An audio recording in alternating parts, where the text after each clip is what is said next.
Capítulo 22. A impecável justiça da lei. Por que o mundo não segue o método da não resistência? Para que o método funcione, é necessário merecer a defesa da lei. Não adianta pedir justiça quando estamos praticando injustiça. A divina providência. Explicamos no capítulo precedente o significado, a razão profunda e as vantagens do método da não resistência sustentado pelo Evangelho. Terminamos nossa conversa perguntando por que o mundo ainda não compreende a utilidade deste método de vida e não o segue. Observemos agora as razões deste fato. Podemos dizer que o sistema do Evangelho funciona em longo prazo por ser de longo alcance. O sistema do mundo, pelo contrário, funciona em curto prazo por ser de curto alcance. Isso é lógico porque, no caso do mundo, trata-se de um plano de vida menos evoluído, onde tudo é mais limitado no tempo e no espaço. Isso também corresponde à forma mental do homem prático, que percebe só de perto como os míopes, e se julga positivo e adaptado à realidade porque enxerga apenas as coisas concretas e os efeitos imediatos. Esse tipo de homem tem pressa de realizar as coisas porque seu mundo é o caos, o reino desorganizado da desordem, onde não se pode construir nada duradouro, pois só há lutas e incertezas no amanhã. Esse homem está fechado na sua psicologia de nível sensório, que por isso é cheia de ilusões, nas quais ele acredita cegamente, pois não possui ainda a inteligência de nível especulativo, capaz de orientá-lo com o conhecimento das causas primeiras e do funcionamento orgânico do todo. Por estas razões, o mundo não pode ainda compreender a utilidade desse novo método de vida que explicamos aqui e, por conseguinte, não o pratica. Mas não o pratica também por outra razão. Nas mãos do homem comum, o método do Evangelho não funciona porque ele não sabe fazê-lo funcionar. Para que isso seja possível, é necessário cumprir todas as condições indispensáveis já estudadas. A lei da justiça só pode funcionar em relação a nós se, antes de tudo, nos colocarmos dentro da justiça desta lei, e não fora dela. Isso quer dizer que, com a nossa inocência, merecemos a defesa da lei, mas com nossa culpa, merecemos os golpes da lei. Para poder reclamar justiça, é indispensável viver no terreno da justiça. A lei não pode funcionar em favor da injustiça. Ora, se a lei interviesse para defender quem, pelo contrário, merece uma lição corretora, isto não seria justiça, mas sim injustiça. E este seria muitas vezes o desejo do homem. E aí está o problema.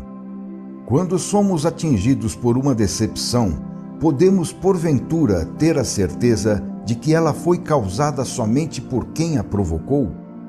Ou existirá uma causa mais profunda, constituída pelo merecimento do golpe? Se o golpe foi merecido, a lei terá de intervir contra nós e não a nosso favor. Para a lei funcionar a nosso favor, é necessário que sejamos inocentes e não tenhamos dívidas a pagar. Mas quem no mundo se encontra nestas condições?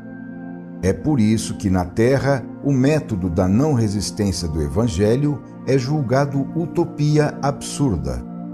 O homem julga com uma forma mental completamente diferente.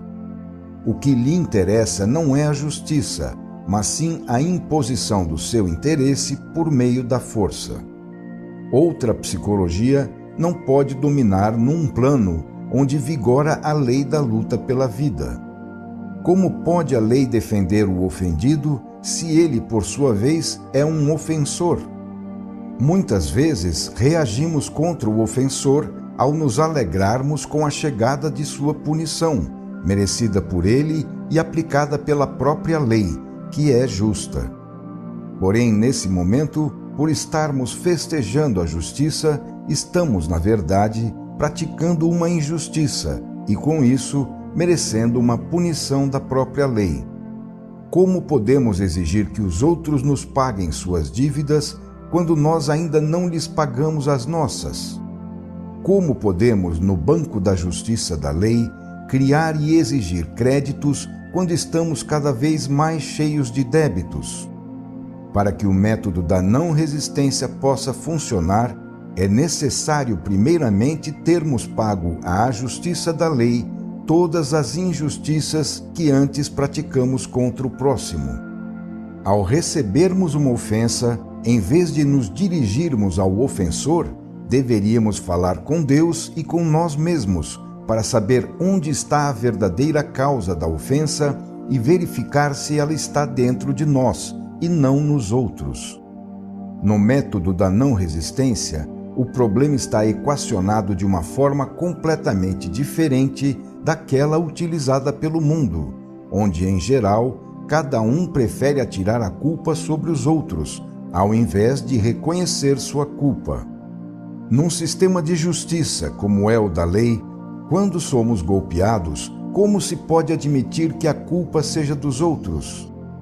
De fato, se alguém vive de acordo com a justiça e recebe um ataque não merecido, a lei, por si mesma, pelo seu princípio de justiça, irá defendê-lo quando ele praticar o método da não resistência. Assim, a reação não terá mais sentido, porque ele já se colocou dentro do equilíbrio da lei.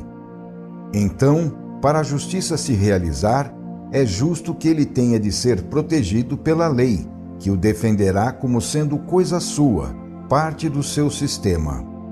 Concerne somente ao mundo o erro de se enredar no sistema desequilibrado de reações e injustiças recíprocas num encadeamento sem fim, porque não se pode reequilibrar o desequilíbrio acrescentando novos desequilíbrios.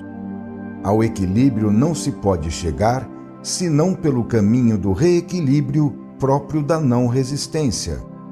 O que acontece então quando o Evangelho apresenta ao homem este novo método de vida, o único que pode levá-lo à salvação, libertando-o do mal? Para quem pede a defesa da injustiça e não da justiça, a lei não funciona. Então, o método da não resistência torna-se loucura, e o homem lhe vira as costas, voltando assim ao seu sistema de injustiça, força e luta. Fazer o esforço para evoluir significaria resolver seus problemas e libertar-se de seus sofrimentos, mas ele se recusa a fazê-lo, permanecendo nas leis do seu plano animal e dos seus instintos inferiores. O mundo não quer aceitar o remédio que lhe foi oferecido para a cura dos seus males. Mas preferir o próprio dano ao invés da própria vantagem não é maldade, pois somente pode ser fruto da ignorância e da falta de inteligência. Eis aí então a dor, providencialmente encarregada de mostrar que a loucura não está no Evangelho, mas sim em nós, porque não queremos compreendê-lo. Estamos exigindo justiça e não compreendemos que estamos recebendo justiça, mas na forma de sofrimento, porque a justiça pedida muitas vezes nada mais é senão injustiça, isto é, justiça às avessas, que só podemos receber em forma de sofrimento. A lei quer o nosso bem e não se pode chegar a ele acrescentando ao mal um novo mal. A grande loucura do mundo é querer chegar à justiça pelos caminhos da injustiça. Assim, um regime social toma lugar de outro, mas são todos filhos dos mesmos enganos e violências. Vemos na realidade da vida os resultados desse método. A justiça tem de ser absoluta e imparcial, e não consistir de uma série de justiças relativas e partidárias em função dos interesses de quem as pratica. A lei não pode estar sujeita aos egocentrismos individuais ou de grupo. ela está acima de tudo isso, acima das nossas concepções e lutas. Dissemos nos capítulos anteriores que iríamos falar sobre a divina providência. Trata-se de um fenômeno parecido com aquele que estamos estudando, sujeito também às suas respectivas regras. E muitos também não acreditam nele porque não conseguem fazê-lo funcionar em suas mãos, o que ocorre por não terem sido satisfeitas as condições necessárias. Então afirma-se que a divina providência não existe. E de fato, para eles não existe. Entretanto, ela continua funcionando para outros. Neste caso também, trata-se de um fenômeno de longo prazo e de longo alcance. A inteligência de muitos, porém, nada mais vê senão o que acontece de um dia para o outro e o que eles podem atingir com suas mãos.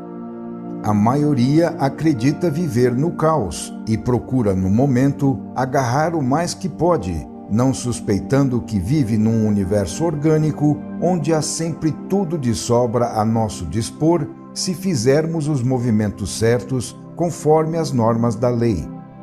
Mas a inteligência para chegar a esse nível ainda não foi conquistada. Então viramos as costas para a divina providência, renunciando à sua ajuda, e voltamos às lutas do nosso mundo. Parece loucura que tanta gente tão astuta renuncie espontaneamente a estas vantagens. Mas desse modo, cumpre-se a justiça da lei, da qual não se pode fugir. É conforme a justiça que nada possa ser ganho se não for merecido. Já falamos sobre a divina providência em nosso livro A Nova Civilização do Terceiro Milênio, capítulo 11. Enumeramos naquele livro as condições indispensáveis para o seu funcionamento. Elas são as seguintes: primeiro, merecer a ajuda. Segundo, haver antes de mais nada esgotado as possibilidades de suas próprias forças. Terceiro, estar, de acordo com suas condições, em estado de necessidade absoluta. Quarto, pedir o necessário e nada mais. Quinto, pedir humildemente, com submissão e fé. Quem quiser se aprofundar neste assunto em particular, vai encontrá-lo desenvolvido no livro e capítulo já mencionados. No presente capítulo, estamos discorrendo sobre essa grande realidade que é a lei de Deus, pela qual tudo é regido. Procuramos ver as normas que dirigem o mundo moral, reconhecendo nelas a mesma exatidão das leis que regulam o mundo físico e dinâmico, para atingir assim uma orientação a respeito de nossa conduta de acordo com os métodos positivos da ciência, utilizando a lógica e a observação. O que temos exposto aqui satisfaz a razão, porque a lei é também racional. Nossas afirmações baseiam-se sobre 2 pontos fundamentais. Primeiro, uma teoria geral da estrutura e funcionamento orgânico do universo, da qual estas afirmações representam as conclusões práticas derivadas daquela teoria. Segundo, o controle experimental a que estas conclusões foram submetidas, resultado, como já dissemos no começo, de meio século de experiências que se poderia chamar de laboratório, porque executado no banco experimental da realidade da vida.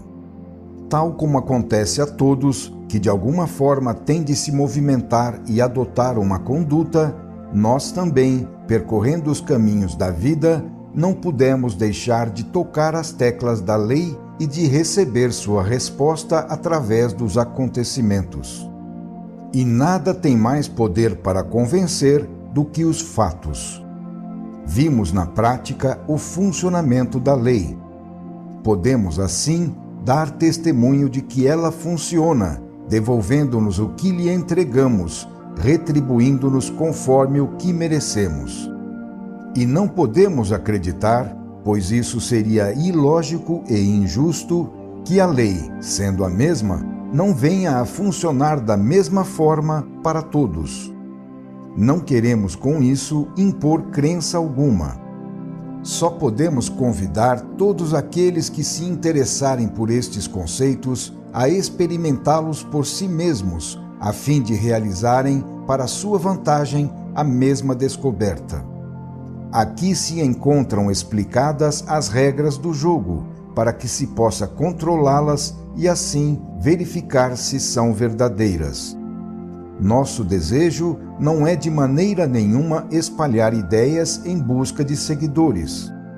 Falamos unicamente porque ficaríamos muito satisfeitos se pudéssemos ver também os outros, apesar de se encontrarem no meio deste mundo feroz, obterem os resultados maravilhosos, diríamos até mesmo milagrosos, de satisfação interior e de sucesso prático com que a lei nos respondeu, permitindo-nos alcançá-los com a ajuda de Deus. Final do capítulo 22.